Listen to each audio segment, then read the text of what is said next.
नमस्कार जय जगन्नाथ समस्त को स्वागत करुच्ची मिस राउत यूट्यूब चैनल को। तो पिला माने तुम मानकर पूर्वर लोकगीत विषय में आलोचना करुली। लोकगीतर संपूर्ण भाव में सबकि जहाँ भी तार टॉपिक अच्छी तुम मानक जन जो मैंने से क्लास करन डिस्क्रिप्शन में तार लिंक अच्छी से जाइए तुम मैंने से क्लास सब देखिपर। पूर्वर लोक साहित्य जहाँ भी सब क्लास होती तुम मैंने सब देखिपर। बर्तमान आमे पढ़ा लोक कहानी कौन लोक कहानी लोक मुखर जो कहानी गुड़िक प्रचलित होटा लोक कहानी ना आउ कि लोक कहानी अच्छी कहीं पूर्वर जो लिखित साहित्य नाला से आमर कौन थी ना मौखिक साहित्य मुखर मुख को ही सब प्रसारित प्रचारित होता। तो देखा से मौखिक साहित्य कौन से लोक कहानी कौन सब कही मु क्लास करवा बेले पिला माने जो तुमने क्लास करुच प्राय 7:30 भितर तुम क्लास गुड़ाक अपलोड हो 7:30 ठीक अच्छे सकाळ AM 7:30 बेलू तुम मानकर अपलोड हो तुम्हें माने 7:30 बेलू क्लास गुड़ाक कर सीपीटी क्लास जो रही 7:30 बेलू क्लास कर ठीक अच्छे। तो तुम्हें माने खाता आउ पेन ये दुईटा निहाती भाव तुम मान पाखे रख कहीं बहुत गुड़िए इंपोर्टाट जिनस अच्छी जोटा कि मुझे तुम कहि तुम्हें माने कौन कर ना नोट कर ठीक अच्छे। देखा लोक कहानी कौन आम थ्योरी क्लास कर माने सबकि पढ़ा ता भर जहाँ इंपोर्टाट बाहर आम ताकू नोट करवा। कहानी शुणा और शुणाइबा मनुष्यर एक आदिम तथा सहजात प्रवृत्ति। कहानी शुणा हो बा शुणाइबा हो यहाँ हूँ मनुष्यर एक आदिम तथा सहजात प्रवृत्ति। आदि मानव कहानी को प्रस्तर गात्रे चित्र रूप देउथिला। आदि मानव कौन करुला कहानी गुड़ी को प्रस्तर गात्र रे चित्र रूप देउथिला। भाषा सृष्टि हेबा परे से ताको भाषा रे प्रकाश कला। जो आदि मानव जो मनुष्य माने आदि मानव कथा ये कहुच्छी प्रथम जो मनुष्य मैंने थे जंगल में थे खाया केमती जान नी पिंधा कौन जान नी वस्त्र माने कौन परिधान से मैंने करेंगे गचर पत्र बकल ये सब पिंधुले कंचा मांस को खाई जाऊे। तो से माने कहानी को प्रस्तर गात्र रे चित्र रूप देउथिले। तापर जो कौन है ना भाषा सृष्टि है भाषा सृष्टि हो सारापर ताकू से माने भाषा रे प्रकाश कले। कहानी कौन जान कंठरू कंठ को जुगरू जुग को स्थानरू स्थान को यह प्रसारित रूप से स्थानरू माने कौन मनुष्यर कंठरू कंठ को मो कंठरू आउ जनक कंठ को गोटे जुग ए जुगरू से जुग को ए स्थानरू से स्थान को कौन है प्रसारित होई यार रूप से परिवर्तन घटला। तो गोटे जगार आउ गोटे जगह आउ गोटे जगार आउ गोटे जगह गला से किछिटार परिवर्तन घटला। केमिति बाट चला बाधा दूर करने बिल पछादी कृषि कर्म बेले समय भूली जावाई कहानी शुणा शुणेबार प्रयोजन होता है। माने जो आम जाऊँच गोटे बहुत बाट जाऊँ आम कौन कर पूरा बोरिंग लगे जब आम पाखे किए नथिबे गपिवाई जब गपिवाई अच्छा तो ठीक अच्छे बट नहांती आम कौन करवा वर्तमान समय आम कौन कर फोन देखुं फोन देखी देखी जाऊँच कौन सीरियल गोटे देखु दौरान कौन मुवी गोटे देखुं कि से समय जो एत कि आम डेभलप हो नाला से मैंने सब कौन करती जो कहानी गुड़िक सब जानी था आमको आम जो आम जेजेबापा जेजेबा मैंने आमको कहानी कही से कहानी गुड़ाक आम जानी था से कहानी गुड़ाक आम जन को शुणी शुणी गपी गपिका आम जाता जहाँफल कि आमको से बाटटा जना पड़ोनी ठीक अच्छे। जो कृषि कार्य कराऊँगी तो गीत बोलती ना किए कौन क्या कथा सब कहती जहाँफल कि से जो श्रम तांको जना पड़ोनी समय जना पड़ोनी कष्टा जना पड़ोनी कौ मुहूर्त समय पड़े काम सरी जाइथिबो। मनोरम ढंगरे कहानी कहीपर व्यक्तिर आदर समाज रे खूब बेसी मनोरम ढंगरे आम कहानी कहिबार भी शैली अच्छी। आम जमती कहूचे पिला माने खा भूंज आ गोटे हूँ गिल कहते तो ये तीन टाकर अर्थ सेम से गोटे कथा को समस्ते बुझाऊँच किंतु कहिबार शैली भी अच्छी। आम जदि जन को भल भाव में कहवा अरे खाइबाटा नहीं कि खाई दियो तो ताको किते खुशी लगे आम कह नहीं गिल दे तो यहाँ केमती लगे भल लगनी तो कहिबारे भी शैली अच्छी आम ये मनोरम ढंग से कहानी कहीपर ताहले निहाती समाज रे आमर आदर बेसी बढ़िबो आमे कौन करवा ना व्यक्तिर आदर समाज में खूब बेसी बढ़िबा आमको समस्ते प्रशंसा करेंगे नाई से कहानी को समस्ते कहते किंतु तार कहवा शैलीटा बहुत बढ़िया से बहुत बढ़िया से बुझाऊँगी से भल से कहीपी कहानी को एक्शन करी कहूँ बा जेमती तुम्हें माने कही थाओ से मानकु गल्प सागर बोली कहुए जो मैंने कहानी गुड़ाक कही था कौन कहुए पिला माने ना गल्प सागर जान लो एटा गोटे केते भल पॉइंट जान लो कि नहीं जो मैंने कहानी कही था कौन कहुए गल्प सागर कहुए आ बाल वृद्ध वनिता कहानी शुणाइबा व्यक्ति बा गल्प सागर पाखरे भिड़ जमाती जो मैंने सब गल्प कही था छोट छुआ मैंने कौन करती हाँ जो मैंने आई माँ जेजेमा जहाँ भी जी भी सब गल्प कहते चारिकर पूरा बसई था नाई से बुढ़ी हसुणी गपटा कह कि से जो टुआ टुई गप कह कहती कि नहीं पाखे पूरा भिड़ जमे दियंती समय बदली जीवा संगे संगे गल्प सागर माने लोप पाईगले समाज रे वृद्ध वृद्धा माने कहानी कही कोमलमती बालक बालिका मानक मन खुशी कराइबारे दायित्व नेले संध्या बेले से माने नाती नातुणी मानक गहन रे रही से मानकु मन मताणिया कहानी सुनाइले धीरे धीरे आमर जेतेबेले माने चेंज सब हो आसूची ना बट आगुरी सीना एमती सब कहूले जेजेमा जेजेबापा मैंने पाखरे बसैकी नाती नातुणी मानक बर्तमान समय तो आउ नहीं माँ बापा मैंने फोन धरे दौरान से कार्टून देख कि जहाँ भी सब सर्ट स्टोरी गुड़ाक अच्छी से पिला माने देखुं आउ कंठरू कंठ को नहीं बर्तमान फोन मोबाइल को हाँ मोबाइल रु आम कान को जाऊँगी कथा गुड़ाक सब तापर कौन अच्छी लोक कहानी लोकंक मौखिक गद्य साहित्य और ओडिया साहित्य रे एक प्रधान संपद एक प्रदेशर केतेक कहानी अन्य प्रदेश सामान्य भिन्न रूप से प्रचलित थिबार देखा जाए गोटे प्रदेशर केतेक कहानी अन्य प्रदेश में कौन होता है ना सामान्य भिन्न धन्य आम आमर गोटे गोटे डिस्ट्रिक्ट को लेकिन देखा यही डिस्ट्रिक्ट से जिनसा कहु से डिस्ट्रिक्ट भी से जिन थी यही जगार जब से कइया गछटे कथा कहुई ये जगह से आंब गछ कथा कहुई एमती ही डिफरेन्टा रही है बाकी आ कि ना सामान्य किसी परिवर्तन बा रूप से किसी भिन्नता आमको देखा मिलता है संस्कृत पंचतंत्र बेताल पंचविंशति दश कुमार चरित 32 सिंहासन प्रभृति कहानी ग्रंथ मान प्रादेशिक भाषा मानकरे अनुदित होई प्रचारित हेबा द्वारा यही सादृश्य लक्षित होता है पुनश्च तीर्थयात्रा भ्रमण व्यवसाय आदि विभिन्न कार्योपलक्षे ए देशरू अन्य देश को जाउथुवा व्यक्ति मानक द्वारा कहानीर प्रचार और प्रसार घटी थाए तेणु लोक कहानी को विश्व पर्यटक भी कहुए देख लोक कहानी को विश्व पर्यटन भी कहुए कहीं ना आम गोटे व्यवसाय करने आमर जगार आउ गोटे जगह को जाऊँच तो आम गले माने आमर कथबार्ता हम कम्युनिकेशन बढ़ जहाँफल कि आम आमर किसी कथा तांकु कहबा सेमान तांकर किसी कथा आमको कहे एमती होइका आमर सब कथा आमर सब कहानी गुड़ाक विश्व रे खेली जीव विश्व पर्यटक ताकू कहुए तेणु लोक कहानी को कौन कहुए पिला माने ना विश्व पर्यटक कहुए ठीक अच्छे जदि सब गुड़ाक पढ़ब ना बहुत किसी इनफॉरमेशन पाई परिबो आ जदि सब न पढ़िबो किछि पाइबनी भाविदब खाली मते गोटे इजी गाइड दरकार मो गाइड रु जहाँ सर्ट क्वेश्चन देछि ताकू ही पढ़िबी गाइड रे सर्ट क्वेश्चन दिया नथिबो ठीक अच्छे तो आम यहीटा भी जानीपर ना यदि आम थ्योरी पढ़ी ना मेन बुक को पढ़ी ताहले सबू जानीपर यहाँ सबुले मन रख केतेक लोक कहानी रोमांचमयी कल्पनारे परिपूर्ण और अन्य केतेक वास्तवमुखी चलती भाषा और मनोहर कथन शैली रे एगुड़िक समृद्ध एवं एथिरे लोक जीवनर सरल विश्वास पारंपरिक रीतिनीति और सामाजिक चलनी मध्य प्रचलित एगुड़िक लोक समाज को केवल आमोदित कर थाए लोक जीवन को उपदेश माध्यम परिशुद्धि करिथाए कहीं आमे जेकोसी गोटे गल्प पढ़ंतु बा कहानी जहाँ भी थाए ना से आमको किसी ना किसी शिक्षा मिलता है निहाची आमको से किसी शिखा को मिलता है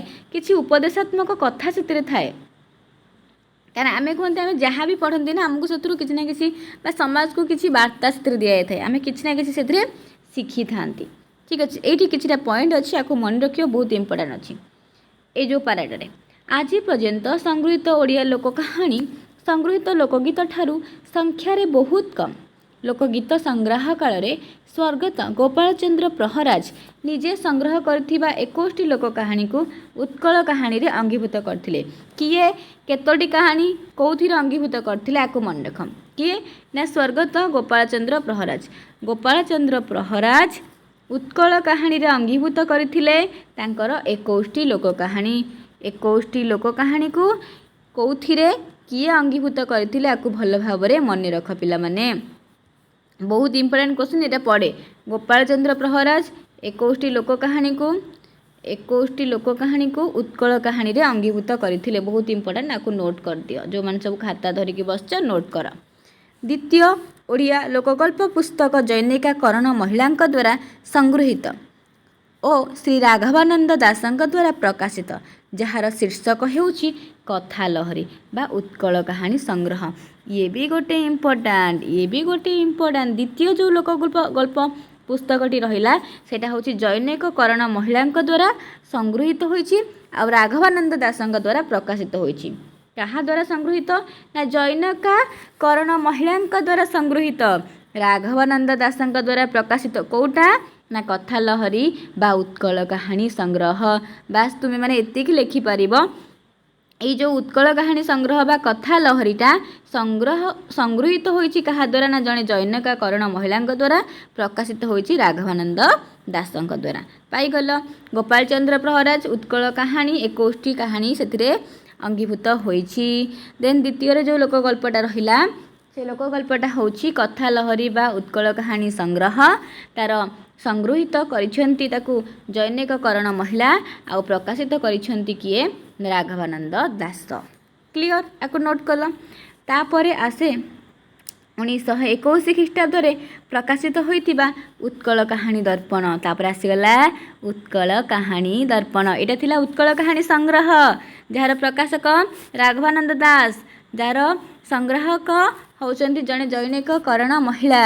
କିନ୍ତୁ ଏଇଟା ହେଉଛି ଉତ୍କଳ କାହାଣୀ ଦର୍ପଣ, ଯେଉଁଟା 1921ରେ ପ୍ରକାଶିତ ହୋଇଥିଲା। ତାର ସଂଗ୍ରାହକ ହେଉଛନ୍ତି ରାଧାଚରଣ ମହାପାତ୍ର, ତାର ପ୍ରକାଶକ ହେଉଛନ୍ତି ନରସିଂହ ଚରଣ ଦାସ। କ୍ଲିଅର। ଉତ୍କଳ କାହାଣୀ ଦର୍ପଣ ପଚାରି ଦିଏ ପିଲାମାନେ। ଏଇଟା ମୁଁ ଖାଲି ତୁମମାନଙ୍କୁ ଏମିତିରେ ବି କହୁନି, ଉତ୍କଳ କାହାଣୀ ଦର୍ପଣଟା କ୍ୱେଶ୍ଚିନ୍ ପକାଏ କି ଏଇ ଯେଉଁ ଉତ୍କଳ କାହାଣୀ ଦର୍ପଣ ରହିଛି କେବେ ହୋଇଥିଲା 1921ରେ। ଏହାର ସଂଗ୍ରାହକ ରାଧାଚରଣ ମହାପାତ୍ର, ଏହାର ପ୍ରକାଶକ ନରସିଂହ ଚରଣ ଦାସ। କ୍ଲିଅର। ସଂଗ୍ରାହକ କିଏ ଏଇଟା ବେଶୀ ଇମ୍ପୋର୍ଟାଣ୍ଟ। କେବେ 1921ରେ ହେଇଥିଲା ଉତ୍କଳ କାହାଣୀ ଦର୍ପଣ। ସଂଗ୍ରାହକ ରାଧାଚରଣ ମହାପାତ୍ର, ପ୍ରକାଶକ ନରସିଂହ ଚରଣ ଦାସ। କ୍ଲିଅର। ତାପରେ ଆଉ ଗୋଟେ ପଏଣ୍ଟ କହିଛି, ଏଇ ପାରାଟାରେ ବହୁତ ଗୁଡ଼ାଏ କ୍ୱେଶ୍ଚିନ୍ ଅଛି।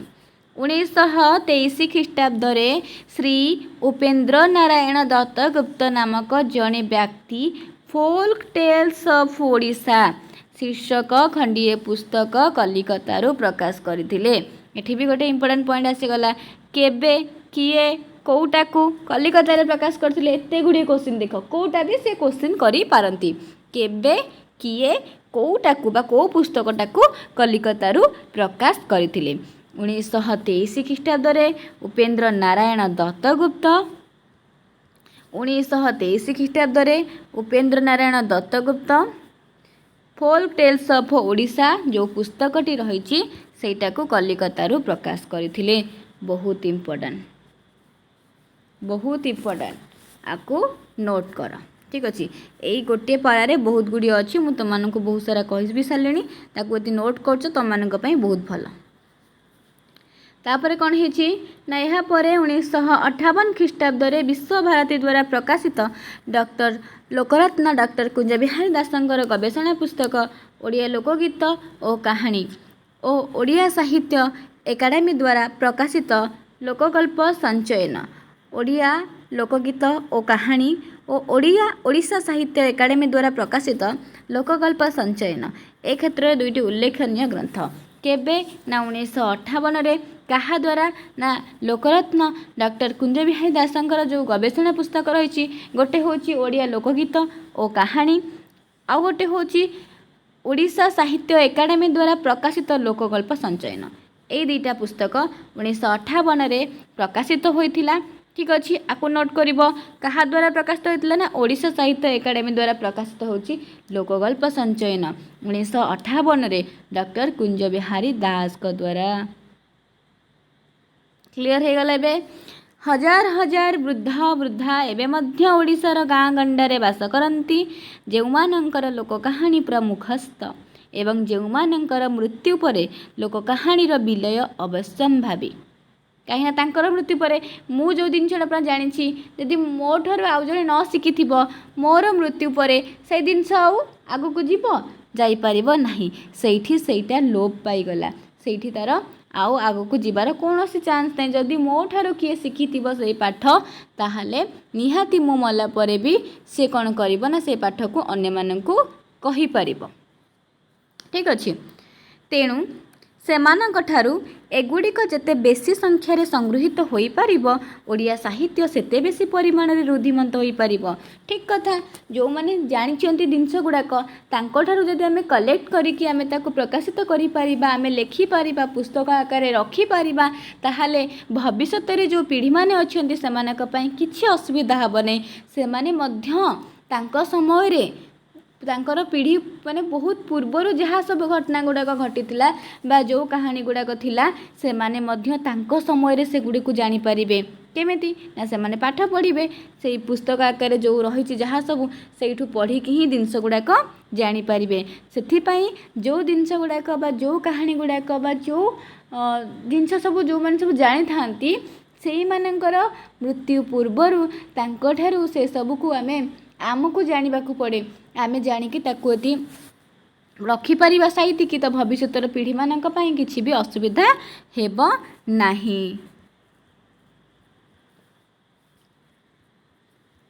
ଗୋଟେ ଗୋଟେ ମାନେ ପାରାରେ ବି କିଛିଟା ଇମ୍ପୋର୍ଟାଣ୍ଟ ରହୁଛି, ଦେଖୁଛ ତୁମମାନେ ପିଲାମାନେ, ନଚେତ୍ ଏଇ ପାରା ଗୁଡ଼ାକ ବି ଆମେ ଛାଡ଼ିକି ପଳେଇବା କଥା, ନ ଆକୁ କାହିଁକି ପଢ଼ିବା।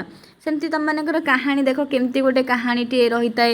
କଥକ ଯେତେବେଳେ ଗଳ୍ପ ଆରମ୍ଭ କରିଥାଏ ସେତେବେଳେ ସେ କିଛିଟା କହିଥାଏ, କେମିତି ନା କଥାଟିଏ କହୁଁ, ସେଠୁ ସେ କହିବ କିସ କଥା ନା ହେଉଛି ବେଙ୍ଗ କଥା। ଆରେ କି ବେଙ୍ଗ ନା ଠୁରା ବେଙ୍ଗ, ଏମିତି ସବୁ ପୁରା କହିଚାଲନ୍ତି ନା। ଏମିତି ସବୁ ଥାଏ କଥା ଗୁଡ଼ାକ, କେତେ କାହାଣୀ ଗୁଡ଼ାକ ଅଛି ଯେଉଁଟାକି ତୁମେମାନେ ସବୁ ମୋଠୁ ବି ବହୁତ ବଢ଼ିଆ ସେ ଜାଣିଥିବ। ତାପରେ ଆସିଗଲା ପିଲାମାନେ ତା'ର ଶ୍ରେଣୀ ବିଭାଗ। କାହାର ନା ଲୋକ କାହାଣୀର ଶ୍ରେଣୀ ବିଭାଗ। ଲୋକ କାହାଣୀକୁ କେତେ ଭାଗରେ ବିଭକ୍ତ କରାଯାଇଛି, ଯେମିତି ତୁମମାନେ ସବୁ ଲୋକଗୀତ ପଢ଼ିଲ, ଲୋକଗୀତକୁ କେତେ ଭାଗରେ ବିଭକ୍ତ କରାଯାଇଛି, କିଏ କିଏ କେତେ ଭାଗରେ ସବୁ ବିଭକ୍ତ କରିଛନ୍ତି, କ'ଣ କ'ଣ ସେ ଜିନିଷ ଗୁଡ଼ାକ ଅଛି, ସେମିତି ଲୋକ କାହାଣୀକୁ ବି ବିଭିନ୍ନ ଭାଗରେ ବିଭକ୍ତ କରାଯାଇଛି। କ'ଣ କ'ଣ ଅଛି ଦେଖିବା।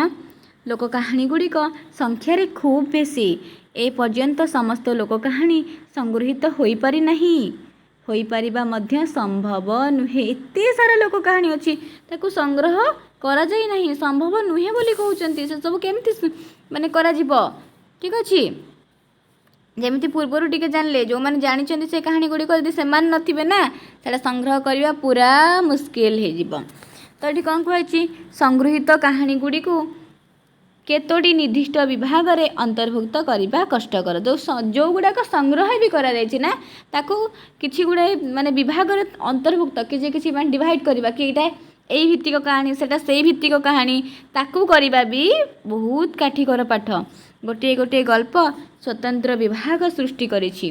ଯେମିତିକି ଗୋଟେ ଗୋଟେ ରହିଛି ପୌରାଣିକ କାହାଣୀ, ଆଉ ଗୋଟେ ରହିଛି ଐତିହାସିକ କାହାଣୀ, ଆଉ ଗୋଟେ ରହିଛି କିମ୍ବଦନ୍ତୀ କାହାଣୀ, ଆଉ ଗୋଟେ ରହିଛି ପଶୁପକ୍ଷୀ ସମ୍ବନ୍ଧୀୟ କାହାଣୀ, ଆଉ ଗୋଟେ ରହିଛି ତୁମମାନଙ୍କର ଓଷାବ୍ରତ ସମ୍ବନ୍ଧୀୟ କାହାଣୀ, ଆଉ ଗୋଟେ ରହିଛି ଅନ୍ୟାନ୍ୟ କାହାଣୀ। ଅନ୍ୟାନ୍ୟ କାହାଣୀ ଭିତରେ ସବୁ କିଛି ଯିବ ଆଉ କ'ଣ। ତ ଏଇଠି ଯଦି ଆମେ ତା'ର ଶ୍ରେଣୀ ବିଭାଗ ଦେଖିବା, ତାହେଲେ ଲୋକ କାହାଣୀ ଗୁଡ଼ିକୁ କେତେ ଭାଗରେ ବିଭକ୍ତ କରାହେଇଛି ନା 6 ଭାଗରେ ବିଭକ୍ତ କରାହେଇଛି।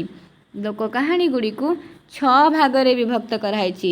ପୌରାଣିକ କାହାଣୀ, ତା'ମାନେ ନିହାତି ତୁମମାନଙ୍କର ରାମକୃଷ୍ଣ କି ସୀତା କି ତୁମମାନଙ୍କର ଯେଉଁ ବି ପୌରାଣିକ ସବୁ କଥାବସ୍ତୁ ଗୁଡ଼ିକ ରହିଛି, ତାଙ୍କୁ ନେଇକି, ମାନେ ଯେମିତିକି ଆମେ ରାମାୟଣ ମହାଭାରତ ଆଉ ଯାହା ସବୁ ପୌରାଣିକ ଗ୍ରନ୍ଥ ଗୁଡ଼ିକ ରହିଛି, ତା ଭିତରେ ଯେଉଁ କାହାଣୀ ଗୁଡ଼ାକ ରହିଛି, ସେସବୁ ପୌରାଣିକ କାହାଣୀ ଭିତରେ ଆମର ଯାଉଛି। ଐତିହାସିକ କିମ୍ବଦନ୍ତୀମୂଳକ କାହାଣୀ ଗୁଡ଼ାକ, ପଶୁପକ୍ଷୀ ଭିତ୍ତିକ ଯେଉଁ ସବୁ କାହାଣୀ, କି କେଉଁ ବାଘ କ'ଣ କଲା, ଯେଉଁ କାହାଣୀ ଗୁଡ଼ାକ ରହିଛି ହେଲା, कि जंगल रे किए सिंह किए माने तुमମାନଙ୍କର राजा किए ये सब कहानी गुड़ाक रही ना बहुत आ बहुत गुड़िए भी ओषा व्रत संबंधी कहानी गुड़ाक रही। तो यहीपरि आम देखा लोक कहानी गुड़ी को 6 भागरे विभक्त कराई।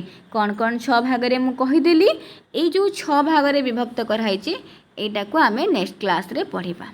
ओके ये जो 6 भागरे विभक्त कराई पौराणिक ऐतिहासिक किंवदंती पशुपक्षी ओषा व्रत आउ अन्य कहानी कहले ता भितर आउ बाकी जहाँ सब जीवा कथा जाउची से गुड़ाक आम पढ़िबा पिला माने नेक्स्ट क्लास रे। आशा करुछि आजर क्लास रे आम जिते भी जहाँ सब पढ़िले निहाती तुम्हें माने बुझी पारिथिबो आउ जदि भी बुझी पारुछो पिला माने निहाती गोटे लाइक करबा सहित निज सांग मानकु टिके शेयर कर दबो जहाँ फल कि से माने मध्य ए क्लास करि परिबे काहेकि ना बहुत पिला जानि पारंतिनि जिनस गुड़ाक कोठी कोन होउछि तुमे माने जदि ताकू अतिरु अधिक शेयर करिबो जहाँ फल से माने जानिबे आउ पाठ पढ़िबे। इंटरेस्टेड पिला माने भी जानि पार नथिबे ए जिनस कोठी कोन होउछि केमती कोन पढ़ा जाउछि कोन नै। ठीक अछि पिला माने नेक्स्ट क्लास रे पढ़िबा आर प्रकार भेद श्रेणी विभाग विषय रे पढ़िबा। धन्यवाद पिला माने।